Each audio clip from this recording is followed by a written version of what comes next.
Em Naruto, o título de Hokage não consiste apenas em um cargo, mas também consiste em um símbolo de grande poder dentro do universo Shinobi, sendo ocupado apenas por ninjas que estavam acima de todos os outros de sua geração. Mas existe uma pergunta que poucos param para fazer: em qual momento cada Hokage teve o seu auge máximo de poder? E é exatamente sobre isso que falaremos, o auge máximo do poder de cada Kage, qual o momento que ele estava ali no seu pico de poder. Vamos lá então já começar esse vídeo falando simplesmente dele, o primeiro Hokage, Hashirama Senju. Hashirama Senju sempre foi absurdamente poderoso e, diferente de muitos ninjas, ele viveu quase que sempre próximo do seu auge. Porém, nem todas as suas aparições no anime mostravam o seu verdadeiro nível. Quando ele aparece como Edo Tensei em Naruto clássico, sendo controlado pelo Orochimaru, aquela versão tinha apenas uma fração de todo o seu poder. E mesmo com essa fração de poder, já vimos ali que ele não era fraco, extremamente poderoso, mesmo limitado. Mais tarde, durante a quarta grande guerra ninja, Hashirama volta a aparecer como Edo Tensei. Agora, um Edo Tensei mais completo, que dava para Hashirama um poder e um nível de chakra gigantesco. Porém, não era tudo o que ele tinha. E mesmo com esse poder ainda um pouco limitado, ele conseguiu mostrar técnicas de altíssimo nível, como por exemplo, Mokuton em escala massiva, dragões de madeira e até mesmo a técnica dos portões divinos. Porém, mesmo ali, ele ainda não estava no auge máximo do seu poder. Até porque o verdadeiro poder máximo do Hashirama foi mostrado quando ele estava em vida sem nenhuma limitação. Até porque, na lendária batalha contra Madara Uchiha lá no Vale do Fim, quando Madara controla Kurama e ainda revestiu a Biju com o seu Susanoo perfeito, criando assim uma das combinações mais destrutivas de toda a história Shinobi, foi nesse momento que Hashirama ativou o seu modo sábio e mostrou o auge absoluto do seu poder. Até porque ele, com o modo sábio, ficou com poder o suficiente para simplesmente trazer para o campo de batalhas uma das técnicas mais poderosas que já vimos, o Buda de Mil Mãos. Sendo essa uma técnica monstruosa e gigantesca que dominou completamente não só o Madara como também Kurama ao mesmo tempo, onde Hashirama bateu tanto no Madara com Kurama que ele conseguiu destruir a armadura do Susanoo e tirar Kurama do controle do Madara, enquanto posteriormente ele basicamente viria a derrotar de vez Madara Uchiha, conseguindo lidar contra o Uchiha mais poderoso e a Biju mais poderosa, os dois ao mesmo tempo utilizando o seu auge de poder, que é no seu modo sábio. E esse certamente foi o poder máximo que Hashirama já mostrou em todas as suas demonstrações de poder, que olha, todas são gigantescas.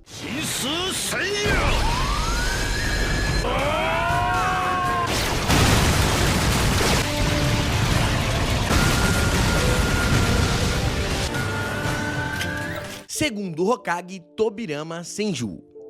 Tobirama Senju sempre foi um dos Hokages mais poderosos e ao mesmo tempo um dos que menos teve destaque, logo deixando muito confuso qual momento foi o seu auge real, já que nunca vimos ele lutar em vida no seu nível máximo. Quando aparece como Edo Tensei lá no clássico, assim como Hashirama, ele estava extremamente limitado. Mesmo assim, com pouco chakra, já demonstrava feitos absurdos, especificamente com técnicas do estilo água, fazendo grandes paredes de água sem nenhuma água no campo de batalhas e assim produzindo toda uma água que inundou todo o terreno. Porém, o momento onde Tobirama mais demonstrou o seu verdadeiro poder foi durante a quarta grande guerra ninja, quando ele é novamente invocado como Edo Tensei pelo Orochimaru, onde mesmo sem estar com o seu corpo original e com todas as suas reservas de chakra, a genialidade de Tobirama no campo de batalhas foi certamente um grande diferencial para a Aliança Shinobi, já que seu domínio do Hiraishin, a sua leitura estratégica de combate e as suas técnicas proibidas foram decisivas para a Aliança Shinobi. Foi Tobirama quem ajudou a marcar e ferir Obito Uchiha no modo Rikudou. Foi ele quem salvou também parte da Aliança Shinobi de uma explosão gigantesca de uma Gododama que o Obito havia mandado ali pra cima do Minato, e o Tobirama, por ter um ótimo Hiraishin e já por ter marcado o Obito, conseguiu devolver essa explosão pro seu adversário, mostrando muita inteligência, velocidade e também muito poder. Vale citar também que ele mostrou um poder devastador com a sua técnica de clones de papel bomba, criando uma ofensiva praticamente indefensível contra os seus adversários.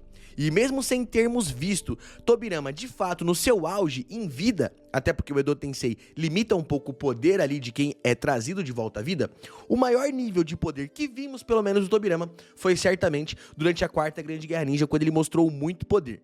E aí eu te falo, galera, se o maior nível de poder do Tobirama nós vimos quando ele estava com o Edo Tensei, ou seja, com um poder limitado, imagine como era o Tobirama em vida. Imagine como que foi aquela luta final do Tobirama contra os irmãos Ouro e Prata e etc. Tobirama é um ninja que eu queria muito ter visto e certamente as suas lutas seriam muito interessantes, de muito poder. いつの間に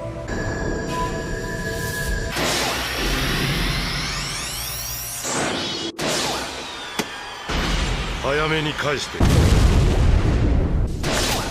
安心しろ分身を飛ばしただけだ Terceiro Hokage, Hiruzen Sarutobi.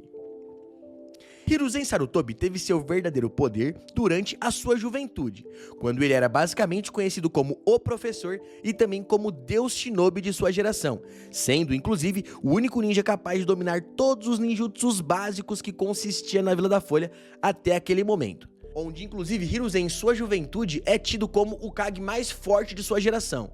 Eu particularmente não acredito, eu acho que o Haikage, o terceiro Haikage e o Mu são tão fortes ou quase mais fortes que o Hiruzen, porém, é dito nas histórias que ele era muito poderoso no auge, mas ele apareceu já bem mais velho. Porém, o momento onde vimos o poder máximo do Hiruzen no campo de batalhas, infelizmente, foi quando ele já era bem idoso, ou seja, foi quando ele já estava bem longe do auge do seu poder, especificamente durante a sua luta contra Orochimaru em Naruto Clássico.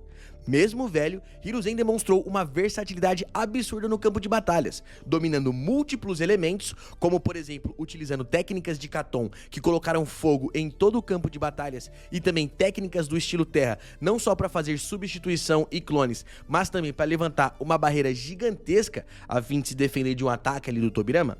Além de mostrar grandes habilidades em ninjutsu e também em combate corpo a corpo, utilizando seu bastão Nioi, podendo lutar contra Orochimaru, que utilizava até mesmo a espada de Kusanagi, e também conseguindo lidar no corpo a corpo contra Hashirama e também Tobirama, Hiruzen mostrou um grande poder quando traz também para o campo de batalhas a sua invocação, o Rei Macaco Ema, que sendo muito versátil e funcionando tanto como bastão, mas também como um macaco gigante extremamente forte, que inclusive consegue ajudar o Hiruzen no Taijutsu, ali Hiruzen conseguiu lutar de igual para igual contra 3 ninjas extremamente poderosos, e vale citar que ele também mostrou uma resistência nunca vista antes, até porque mesmo com uma idade bem avançada, ele demonstrou não só muita agilidade no campo de batalha, mas também muito controle de chakra e uma quantidade de chakra até que razoável, pois Hiruzen fez vários tipos de ninjutsus e se esforçou muito naquela luta e no final ainda conseguiu fazer 3 clones e assim trazer para o campo de batalhas simplesmente o Shiki Fujin,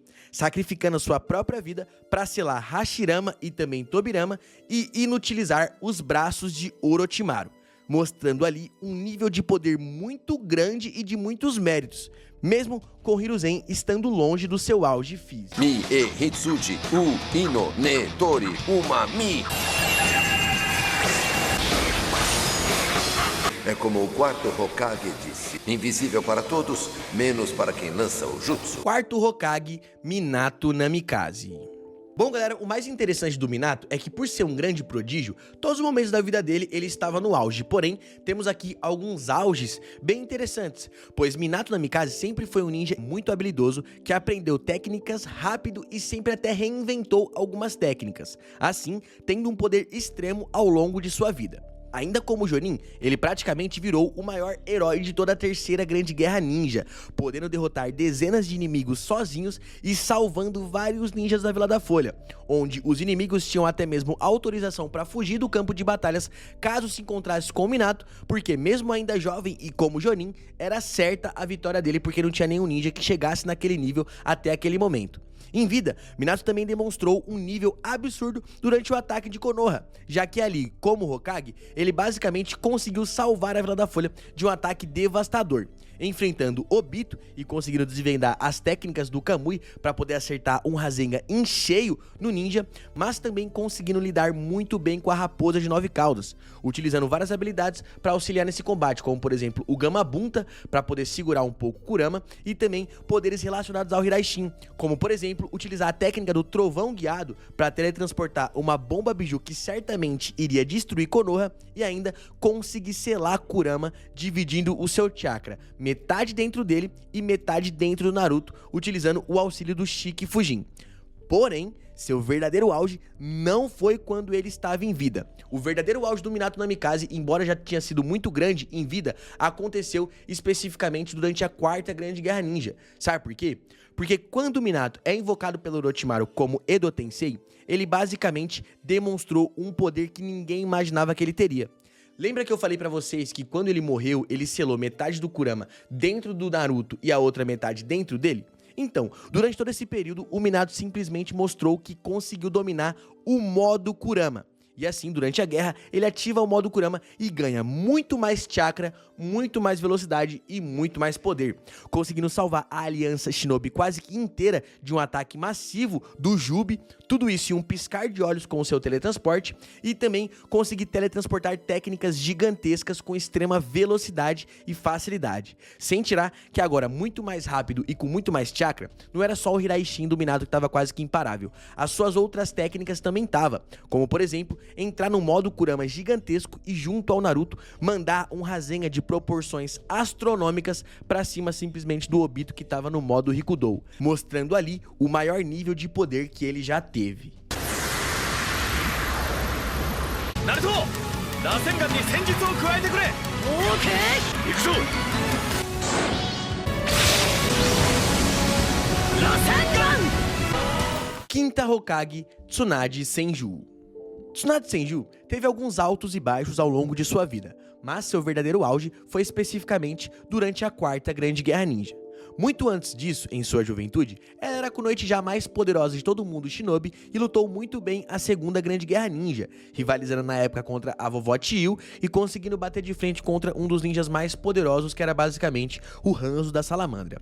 Porém, após perder Dan e seu irmão Nawaki, ela entrou em decadência e ficou muito longe do seu auge, saindo até das lutas e começando a se viciar em bebidas e apostas. Prova disso é que quando volta pra Konoha, Tsunade acaba enfrentando Orochimaru, que mesmo sem as suas mãos, conseguiu solar a Senju no começo da luta, até porque a Tsunade estava longe de estar em forma, mostrando ali que ela já estava distante demais do seu auge de poder.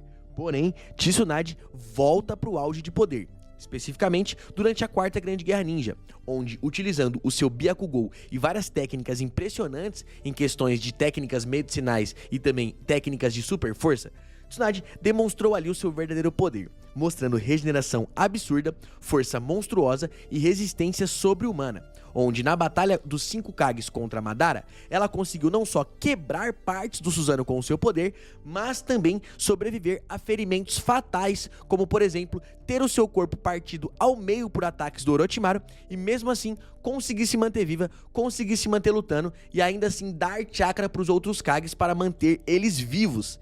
Demonstrando assim, Tsunade foi uma das peças mais importantes na Quarta Grande Guerra Ninja, porque sendo uma kunoichi de suporte, ela pode ser tanto suporte quanto tanque. Como vimos, ela conseguiu dar várias porradas bem fortes ali pra cima do Madara e conseguir pressionar bastante ele, enquanto que ao mesmo tempo ela ainda conseguia reabastecer as reservas de chakra dos seus aliados. Como vimos quando ela reabasteceu as reservas de chakra do Onoki, pro Onoki fazer uma técnica de partícula e assim destruir dezenas de Susanos do Madara. Então, na minha opinião, a Tsunade foi uma das Kages mais importantes naquela luta, porque funcionou muito bem tanto para movimentos defensivos quanto para movimentos ofensivos, se mostrando como uma kunoichi muito poderosa, que mesmo com a idade bem avançada, retornou ao seu auge de poder.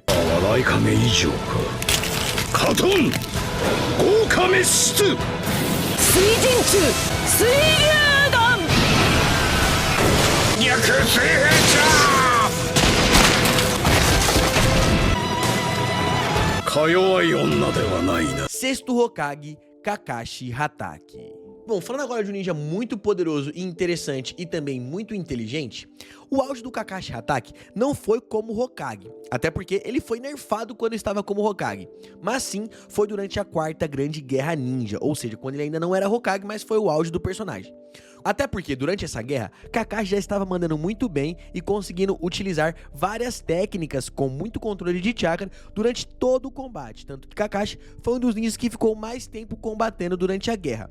Porém, quando ele recebe os 2 Mangekyo Sharingan do Obito, é nesse momento que Kakashi desperta o Susanoo completo, com poderes relacionados ao Kamui, e ali ele chega no auge máximo de poder. Até porque, tendo agora um Susanoo gigantesco de cor azul, aqui Kakashi pode atacar e defender ao mesmo tempo com técnicas dimensionais praticamente impossíveis de se bloquear.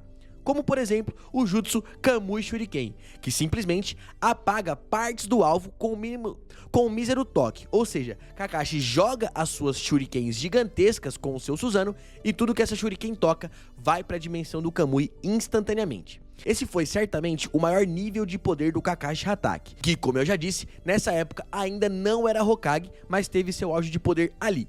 Agora, falando do auge do poder do Kakashi já como Hokage, vale citar que o Sharingan do Kakashi acabou se apagando e depois da Quarta Grande Guerra Ninja, no fim do Shippuden, ele não tinha mais Sharingan. Porém, ele continuou muito poderoso, pois, como muita gente também já sabe, o Sharingan tomava muito chakra do Kakashi. Então, agora, sem o Sharingan, ele tem mais chakra e tem até mais refino com essa energia. Até porque ele parou de usar o Haikiri, que precisava do Sharingan ali para ser utilizado, e desenvolveu simplesmente o Raio Roxo. Sendo essa uma técnica parecida com o Haikiri, porém não necessitaria do Sharingan para poder executar os seus movimentos. Sem tirar que essa técnica é mais fluida e fácil de atacar os seus adversários. Dito isso, Kakashi como Hokage não pode estar no auge do seu poder, até porque o seu auge foi com o poder que nem era dele, foi com o poder que era do Obito. Porém, vale citar que mesmo tendo um grande downgrade em seus poderes, atualmente Kakashi também está muito forte, com mais chakra, mais experiência e agora com esse raio roxo para utilizar em seus combates.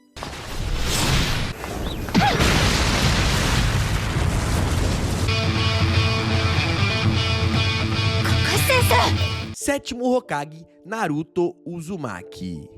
Bom, aqui temos mais um ninja que, na minha opinião, e olha, essa opinião é meio polêmica, não chegou no auge do seu poder quando estava como Hokage. Chegou antes. Aí você deve estar se perguntando, não, o auge do poder do Naruto é com o modo Baryon. Então pera aí que eu vou te explicar, vamos lá. Naruto Uzumaki teve vários upgrades de seu poder ao longo de sua vida, mas como Hokage, o seu auge certamente foi como o modo Baryon, onde ele atingiu ali um poder muito grande, até porque, conseguindo drenar todo o chakra e força vital de Kurama, Naruto conseguiu entrar numa transformação onde ele ficou muito mais rápido, muito mais ágil e com técnicas extremamente devastadoras. Tanto que foi só graças a essa transformação que ele conseguiu bater de frente contra o Ishiki Otsutsuki e assim conseguir desabilitar o oponente no campo de batalhas. O oponente esse que já estava assolando geral há um bom tempo. Então, o modo Baryon até que serviu. Porém, o modo Baryon tem um grande ponto fraco, galera, porque o que acontece? Conforme Naruto foi drenando toda a força vital de Kurama, chegou um momento que essa força acabou, e olha, acabou até que rápido, assim, deixando bem curta a duração da transformação.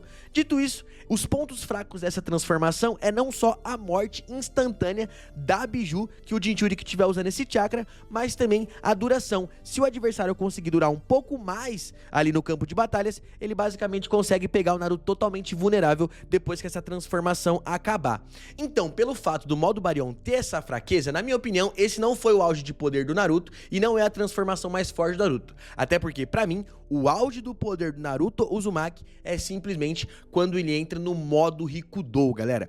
Até porque esse poder gigantesco do Naruto foi simplesmente recebido pelo Sábio dos Seis Caminhos durante a Quarta Grande Guerra Ninja, onde, depois que o Sasuke obteve o Rinnegan e o Naruto o modo Rikudou, a partir daqui, o Naruto passou a ter um poder e um nível de chakra gigantesco. Ganhou acesso a Gododamas, passou a ser capaz de voar, um sensoriamento supremo, chakra de todas as 9 bijus e ataques devastadores, galera. No modo Rikudou, Naruto conseguiu bater de frente contra o Madara no modo Rikudou e depois conseguiu bater de frente contra simplesmente Kaguya Otsutsuki, mostrando um nível de poder devastador e mostrando que dominou as Kekkei Genkais das outras bijus, tanto que depois dessa transformação ele pôde ter acesso a simplesmente o Rasen Shuriken do estilo lava, técnicas relacionadas a estilo vapor e também um Rasengan do estilo magnetismo, poder proveniente da biju de uma cauda. E durante a sua luta contra Kaguya Otsutsuki, ele mostrou o auge do seu poder com Rasengan quando fez simplesmente 9 Rasen Shurikens, cada um deles com um poder específico relacionado a uma das 9 bijus. Isso mesmo, galera, sendo capaz de enfrentar Kaguya e depois ainda foi capaz de enfrentar Sasuke e Uchiha, os dois no auge dos seus poderes. Então, deixa aí o seu comentário, qual transformação você acha que é mais forte do Naruto? O modo Baryon ou o modo Rikudou? Eu acho que é o modo Rikudou, logo eu acho que o poder máximo do Naruto foi quando ele entrou no modo Rikudou e não no modo Baryon. Mas como Hokage, ele entrou no modo Baryon, então também entra nessa equação. Deixe sua opinião aí nos comentários.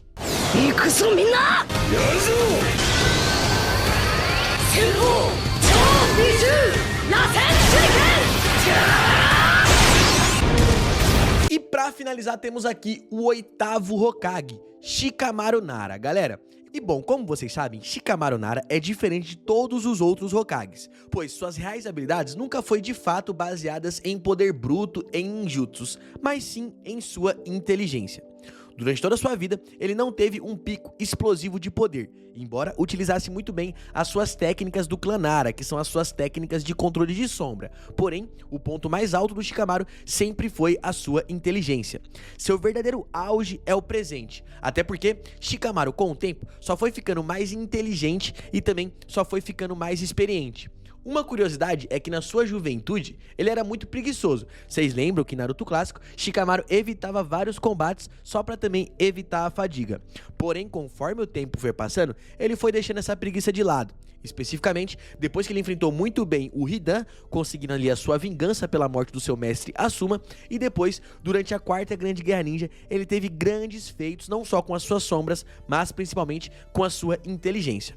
Dito isso, conforme quanto mais experiente você vai ficando, também você tende a ficar mais inteligente, o auge de poder do Shikamaru certamente é o atual em Boruto Tsubo Vortex, onde, como Hokage, ele demonstra e é obrigado a demonstrar um nível muito maior de inteligência, estratégia, leitura de combate e também de frieza, liderando agora a Vila da Folha em um dos momentos mais perigosos, até porque, vira e mexe, a Vila da Folha está sendo atacada pelos Shinjus e o Shikamaru sempre tem que liderar algum tipo de pelotão para poder defender a vila, onde o poder do Shikamaru nunca foi de destruição, sempre foi de controle, e hoje ele está mais afiado do que nunca. Inclusive, galera, tá saindo sempre capítulo novo de Boruto Tsubo Vortex e lá estamos vendo como que o Shikamaru tá brilhando agora com a falta de Naruto, Sasuke e os ninjas da antiga geração. É o Shikamaru que tá liderando geral e esse é certamente o auge de poder, ou melhor, o auge de inteligência que ele vem demonstrando dentro da obra. E eu gostaria de saber, galera, vocês concordam com o auge de poder que eu coloquei aqui? Qual ninja você mais queria ter visto no auge de poder? Eu confesso que eu gosto muito do Tobirama, mas falando desse vídeo aqui, o ninja que eu tenho mais curiosidade pra saber o auge de poder, certamente é o do Hiruzen Sarutobi. É um pecado a gente não ter visto nenhuma luta do Hiruzen Sarutobi jovem, até porque certamente ele era muito maneiro e tinha um poder extremamente devastador. Mas eu quero saber, qual desses ninjas aqui você queria ter visto o auge de poder de fato, e qual aqui você concorda ou discorda que o auge de poder do Naruto foi no modo Baryon, eu falei que foi no modo Rikudou. O auge de poder do Hashirama eu falei que foi em vida contra o Madara, pode ser também na guerra. Então comenta aí e deixe a sua opinião, tá? Não se esqueça, é claro, de deixar o seu like, até porque o seu like ajuda bastante. Então não se esqueça de deixar o like e também se inscreva. A gente tá com a meta aí de bater 1 milhão de inscritos esse ano, então se inscreve aí se você curte o trampo do Radar e vamos pra cima, ok? Por aqui eu vou indo nessa, espero que tenha gostado do conteúdo. Até a próxima e fui!